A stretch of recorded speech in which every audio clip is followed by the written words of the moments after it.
Paano matatalo ng isang bata ang isang higanteng kinatatakutan ng mga bansa?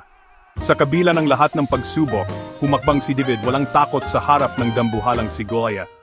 Nang walang anuman kundi pananampalataya at isang simpleng tirador, pinakawalan niya ang bato. Binabago ang takbo ng kasaysayan sa isang iglap. Nangyari ang imposible. Nanindigan si David na nagwagi. Pitutunayang ang tapang at pananampalataya ay maaring magtagumpay kahit sa pinakamalaking hamon.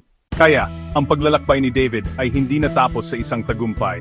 Lumaki siya, alam mo, mula sa isang pastol na bata patungo sa isang pinuno. Sa bawat hamon, tinugtog niya ang kanyang alpa, nagbigay inspirasyon sa iba, at namuno ng may karunungan at pananampalataya. Ang kanyang pagangat ay nagpapaalala sa atin na, kung minsan, ang mga pinaka-hindi inaasahang tao ang pinipili para sa kadakilaan.